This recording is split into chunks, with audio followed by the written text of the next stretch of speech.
Deep in the forests of Michigan's Upper Peninsula, and on a cold, wind-blown island in the middle of Lake Superior, there are holes in the ground that nobody has ever fully explained.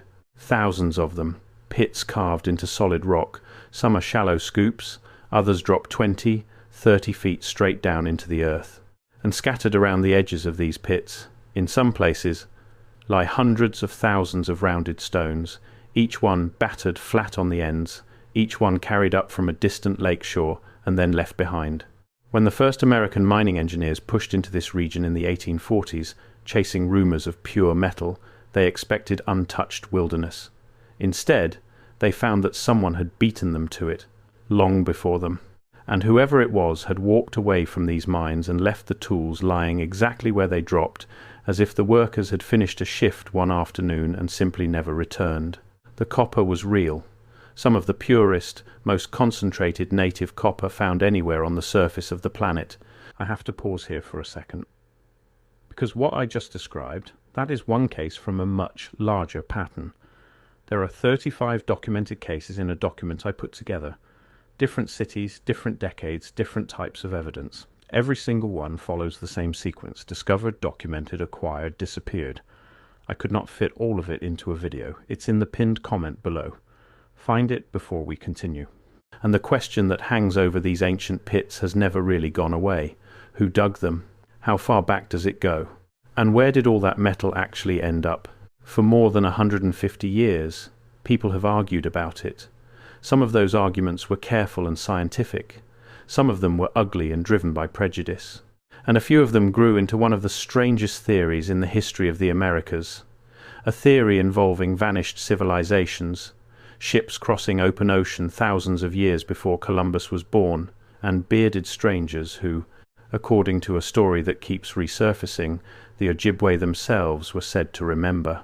So today we are going to do something that rarely happens with a story like this. We are going to separate what is actually in the ground from what people desperately wanted to believe was in the ground. Because the honest truth, once you dig into it, turns out to be stranger, older, and far more impressive than the legend that got built on top of it. To understand any of this, you have to start with the rock itself. Almost everywhere else in the world, copper does not come out of the earth as copper. It comes locked inside ore, bound up with other elements, useless until someone learns to smelt it, to heat it in a furnace hot enough to break those chemical bonds and pour out pure metal. Learning to do that was one of the great turning points in human history. It took thousands of years of trial and error across the ancient world. But the Lake Superior Basin broke the rule.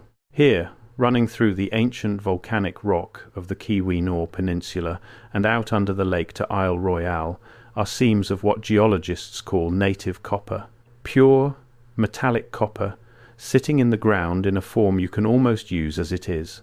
Nuggets the size of a fist, sheets peeled off the rock, and in a few staggering cases, single masses of solid copper weighing not pounds but tons. There is nowhere else quite like it. A place where one of the most useful metals in human history was lying around, waiting, in a form no furnace was needed to unlock.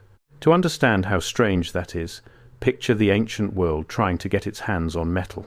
Whole empires rose and fell on the ability to find ore, dig it out, and smelt it in furnaces that took generations of accumulated knowledge to build. Copper was wealth. Copper was power. Copper was the difference between a stone axe and a bronze sword. And here, in a corner of North America that most of the world would not even learn existed for thousands of years, that same precious metal was lying in the ground in a form so pure you could hammer it into a blade without ever lighting a furnace. The glaciers helped too. As the great ice sheets ground their way across this landscape long ago, they tore chunks of native copper loose from the bedrock and dragged them across the region, dropping nuggets and boulders of pure metal into the soil and the stream beds. The old people called these pieces float copper, and you could find them without digging at all, just lying there, waiting. It was as if the land itself had been seeded with metal, and people found it very, very early. The evidence for that is not a rumour, and it is not a theory. It is thousands of ancient mining pits, mapped and measured across the Keweenaw and across Isle Royale by surveyors who could barely believe what they were counting. On Isle Royale alone, a small, remote, forested island, Investigators in the 19th century documented pit after pit after pit, sometimes running in long lines that traced the copper veins beneath the surface. The old miners had followed the metal exactly. They knew where it went. And then there are the hammers, beach cobbles, hard rounded stones gathered from the shore, worn and cracked from pounding. In some locations they were found piled by the thousands, even the tens of thousands, discarded around the pits like spent shell casings around an old battlefield. This was the technology. Fire to heat the rock and make it brittle, cold water to crack it, and then stone hammers, swung by human arms, over and over and over, to work the copper loose from its bed. It was brutal, patient, back-breaking labour. Think about what a single day of that actually meant. You gather firewood and haul water. You build a fire against the exposed rock face and let it burn until the stone is scorching hot. Then you throw cold lake water against it and listen to it crack and shatter and hiss. And then you pick up a stone hammer that weighs several pounds, and you swing, and you swing, and you swing, working the loosened copper free grain by grain, hour by hour. When your hammer breaks, and they broke constantly, you toss it aside and grab another. That is why those cobbles pile up by the thousands. Every one of them is a record of someone's arms and someone's day. And they did it in one of the harshest places imaginable. Isle Royale is a remote wilderness island, far out in the coldest of the Great Lakes, brutal in winter, cut off by open water. The Ojibwe name for it carried the sense of a good place to gather copper. People travelled there, likely in the warmer months, crossed dangerous water to reach it, and worked the veins that ran through the island's spine. This was not a casual outing. It was an organised, seasonal, purposeful operation, repeated across an almost unimaginable stretch of time. How long? That is where it gets genuinely astonishing. When archaeologists dated the oldest worked copper from this region, the results reached back thousands of years, not hundreds. Thousands. Some of the earliest evidence for copper working here rivals or predates a great deal of the metalworking in the ancient Old World, which means that on this continent, on the shores of a cold northern lake, human beings were shaping metal into tools and ornaments while much of the rest of the planet was still working in stone. That is not a footnote. That is one of the oldest metalworking traditions anywhere on Earth. There is real scholarly debate about the precise dates, and it has shifted as techniques improved. Some studies push the earliest copper working here back to a remarkably deep antiquity, while others argue for a somewhat later and more clustered window of intense activity.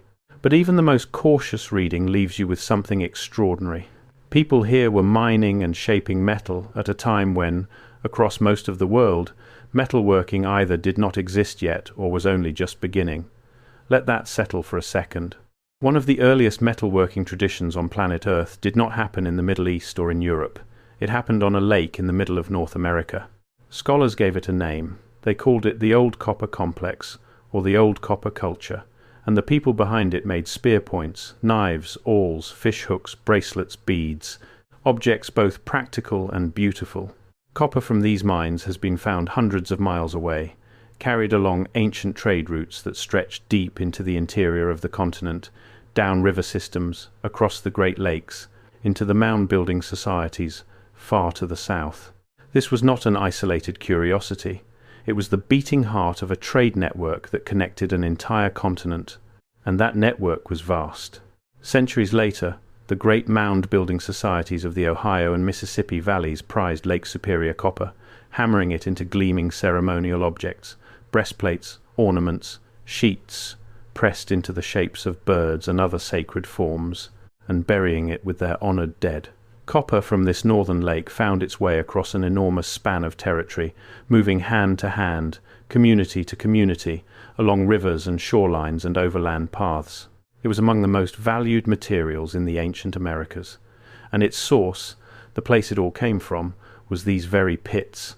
So when you stand at the edge of one of them, you are not just looking at a hole in the ground. You are looking at the origin point of a trade that touched millions of people across thousands of years. So, already, before we get anywhere near lost civilizations or ocean crossings, we have a real mystery worth telling, a metalworking tradition of enormous age, a mining operation of enormous scale, and a system of trade that moved this metal farther than most people today would ever guess. But we cannot talk about the copper without talking about the people who lived with it and who never stopped living with it, the Anishinaabe, the Ojibwe.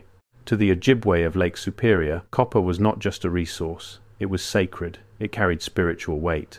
In the traditions recorded from this region, the Great Lake itself was watched over by powerful beings, and among the most feared was Mishipeshu, the underwater panther, a creature of horns and scales and a long, coiling tail, said to live in the deepest, most dangerous water. And Mishipeshu, in many tellings, was tied to the copper. The metal belonged to the underworld, to the spirits below the waves. To take it carelessly was to invite disaster, storms, drownings, the anger of something old and enormous moving beneath the surface of the lake. And it was not only fear. Copper held healing power in some traditions, protective power, a place in ceremony, and in the sacred bundles that carried a community's spiritual life. A single piece of that metal was not scrap. It was alive with meaning, which tells you something the treasure hunters never understood. To the people who lived here, copper was never simply a commodity to be measured in pounds and shipped off in bulk. It was woven into the spiritual fabric of the world. This is why, in many accounts, there were rules around the copper. You did not simply grab it. There were offerings, there was respect, there was fear. Elders spoke of the danger in touching what belonged to the powers below. And when you understand that, the abandoned mines start to feel a little different. This was never a place of casual industry.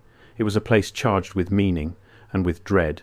There is one object that captures all of this better than anything else. It was called the Ontonagon boulder, a single mass of pure native copper, weighing well over a ton, that sat for untold generations near a river that fed into Lake Superior. To the Ojibwe it was a sacred thing, an object of reverence and offering, spoken of with awe. European visitors heard the stories and came looking for it, some of them convinced it was a mountain of solid metal. And in the 1840s, a businessman had it hauled out of the wilderness, dragged and floated and shipped away over the objections of the people to whom it was sacred. It eventually ended up in the collections of the Smithsonian, far from the river where it had rested for so long. The story of how it was removed is almost painful in its symbolism. The boulder was heavy, more than a ton of solid metal, and getting it out of the backcountry took an enormous, grinding effort, hauled overland, floated down water, wrestled toward the outside world by men who saw it purely as a prize. To the Ojibwe, an object of reverence. To the men who took it, a specimen and a fortune. It changed hands, sparked disputes over who owned it, and eventually came to rest in a federal collection far to the east. A sacred stone turned into an exhibit. A sacred stone, taken. It is a small story, but it tells you almost everything about what was coming, because that same decade, the outsiders arrived in force, and their relationship with this copper would be nothing like the one that came before. The 1840s copper rush brought engineers, prospectors, speculators, and companies hungry for metal. They came to get rich, and as they blasted and tunneled into the Keweenaw, they kept running into the old works, the ancient pits, the buried stone hammers, timbers so old they crumbled. In one famous discovery, miners found a massive slab of copper, tons of it, that had been raised up off the rock floor on a cribbing of logs by the ancient workers, as if they had been trying to move it and had given up, leaving it propped in place for centuries until modern hands found it again. Every hammer mark on that slab, every scar, was the work of people who had come before, and the message it sent was undeniable. This ground had been worked, intensively, by skilled hands, for a very long time. For the newcomers, before I go further, that document in the pinned comment. If you have not found it yet, go there now, because everything I cover in these videos is one piece of a pattern that only becomes visible when you see all 35 cases together. The document shows you the full pattern. What I can show you here is the surface. What is down there is everything underneath it. Pinned comment, now, then come back. That message should have inspired respect. Instead, for many of them, it inspired denial. They were standing inside a genuine wonder, an ancient industrial landscape, and rather than ask the people who still lived there and still remembered the copper, they decided the answer had to lie somewhere else entirely. And here is where the story takes its darkest and most revealing turn, because faced with this overwhelming evidence of ancient, skilled, large-scale mining, many of these 19th century newcomers refused to believe the obvious answer. The obvious answer was sitting right in front of them. The ancestors of the native peoples who still lived on this land, who still held the copper sacred, who still told stories about it, had mined it. Of course they had. But a great many white Americans of that era simply could not accept it. It did not fit what they wanted to believe about the people they were in the process of dispossessing, and so they went looking for someone else. Anyone else. This was the age of what historians now call the mound builder myth. Across the eastern part of the continent, settlers were encountering enormous earthworks, ancient mounds, sophisticated engineering. And rather than credit the native nations whose ancestors had built them, popular writers spun up fantasies of a vanished race of superior builders, a lost civilization that had supposedly been wiped out by the ancestors of living Native Americans. It was pseudo-history in the service of conquest. If a great lost race had built everything impressive and then been destroyed, then the land was, in a twisted sense, up for grabs again. The story soothed a guilty conscience and justified taking what was being taken. It was one of the most consequential pieces of bad history ever told in this country, and it took serious archaeologists decades of careful work to finally dismantle it and prove what should have been obvious from the start. The mounds were built by the ancestors of living native nations. There was no vanished master race. There never had been. The copper mines got folded straight into this fantasy. Who were the ancient miners? Not the Ojibwe, the popular theorists insisted. It must have been someone from the Old World. And by the closing decades of the 19th century, as these ancient works were being catalogued and argued over in scientific journals and popular magazines alike, the speculation ran wild. Some said Phoenicians. Some said a lost tribe of Israel. Some said ancient seafarers from the Mediterranean, bearded voyagers who had crossed the Atlantic in the deep past, set up mining colonies on Lake Superior, stripped out the metal and vanished. And this is the soil in which our particular legend grows, the idea of the bearded stranger, the foreign miner. The outsider who came, took the copper, and left. It is a motif that appears again and again in this era of feverish speculation, sometimes attributed to old accounts, sometimes to oral traditions gathered from native elders, retold and reshaped by writers who badly wanted them to mean something specific. Now, I want to be careful and honest here, because this is exactly the point where a lot of storytellers stop being honest. The claim that keeps circulating is that the Ojibwe preserved a memory of light-skinned, bearded sailors who once worked the copper country. Some versions tie this to accounts written down in the late 1800s. And it is true that in that era, ethnographers and travellers were busy recording Ojibwe oral traditions, and that copper features in many of them. But the leap from a genuine, complex, spiritual tradition about sacred metal and underworld powers to a tidy tale of foreign bearded miners is a leap that says far more about the people making it than about the people who actually lived here. The tradition itself is real. The interpretation that turns it into evidence of ancient old-world colonists is a construction built by outsiders for reasons of their own. But the theory did not die in the 19th century. If anything, it got bigger. Fast forward to the modern era, and a whole genre of alternative history has taken these old mines and run with them.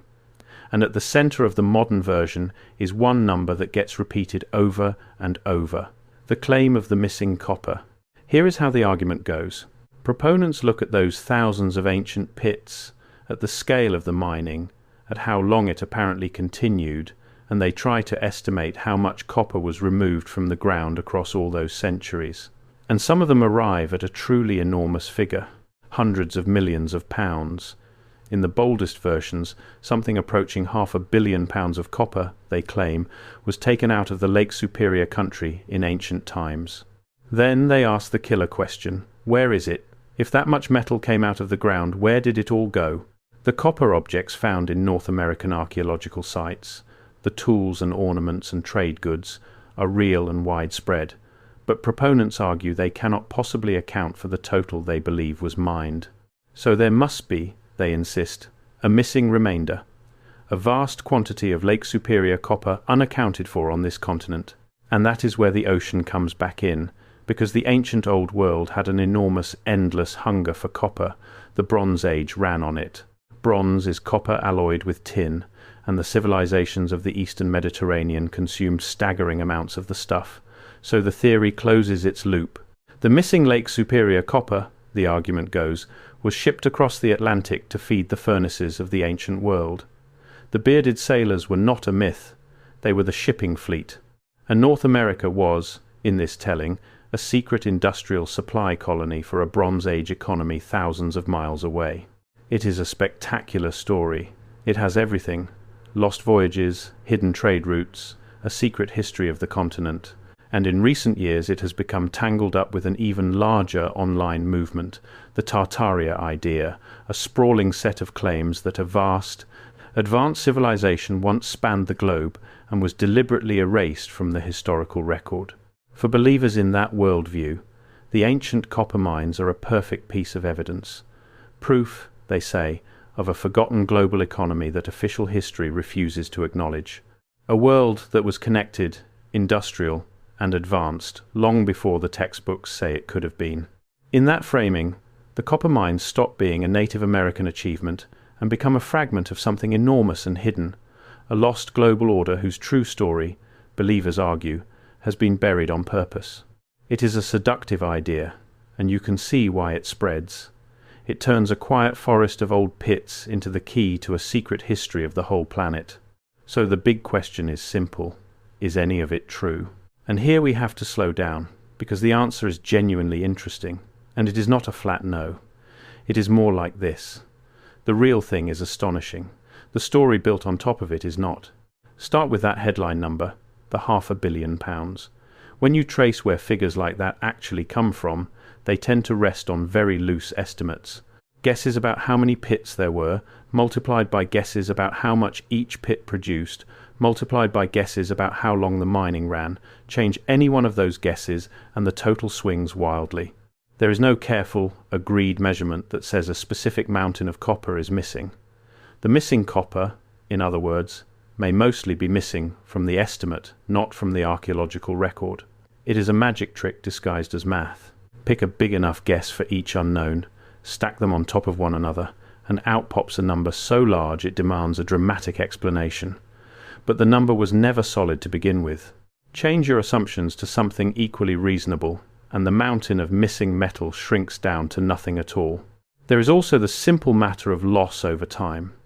Copper corrodes, gets reworked, gets remelted, gets buried and lost, gets scattered across an enormous landscape over thousands of years. We would never expect to recover most of what was ever mined from any ancient operation anywhere. Absence of the metal today is not evidence that it sailed across an ocean. It is just what happens to material culture over an immense span of time. And the copper that we can account for tells its own quietly stunning story. Lake Superior copper has been identified at archaeological sites across an enormous span of the continent. It traveled down into the great mound centers of the Ohio and Mississippi valleys. It moved along rivers and shorelines and trade paths for a very long time. The distribution is huge. It is entirely possible, most researchers would say, that the copper mined here was consumed here, in North America, across thousands of years of trade and craft and ceremony, without a single ounce ever needing to cross an ocean. Because here is the thing the lost race theorists always miss. They start from the assumption that the native peoples of this continent could not have done this on their own. That assumption is the entire foundation of the theory, and it is wrong. The archaeology is clear. The people of the old copper tradition and their descendants had the skill, the time, the labor, the trade networks, and the deep, sophisticated cultural relationship with this metal to explain everything we find.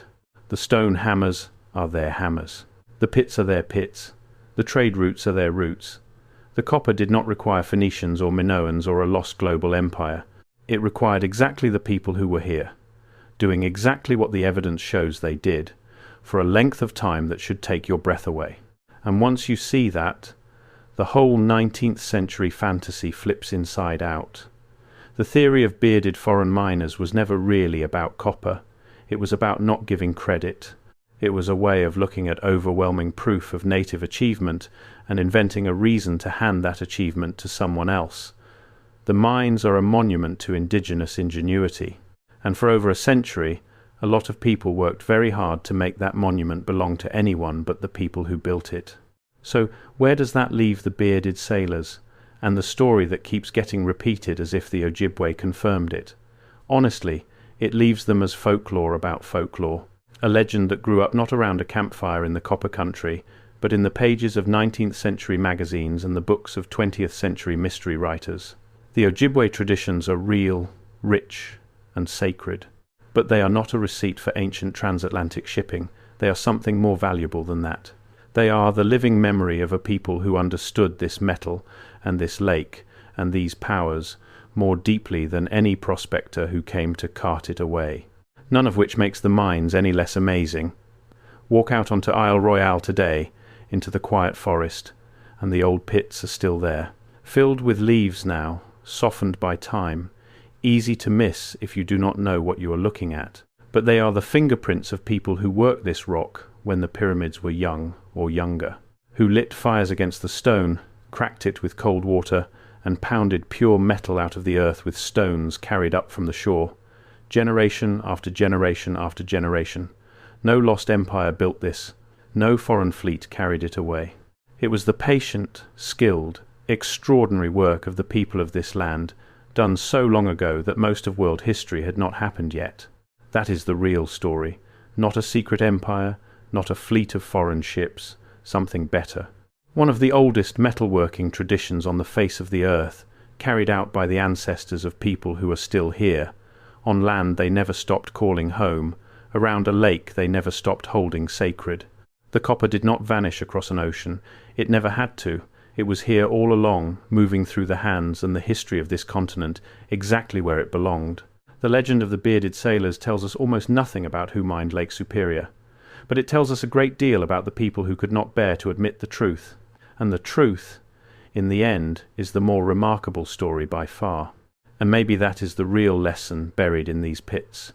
When we come across something that amazes us, something older and greater than we expected, we get to choose what we do with the wonder.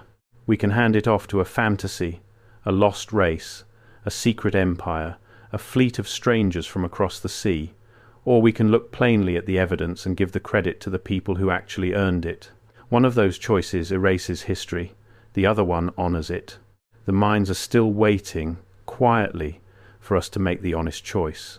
If this kind of buried history is what you are here for, the real accounts that got twisted into myth, the evidence that got ignored, and the stories the record actually supports, then stick around. There is another one waiting for you on the screen right now, and it goes even deeper into the forgotten corners of this continent. Go watch it next. I will see you there.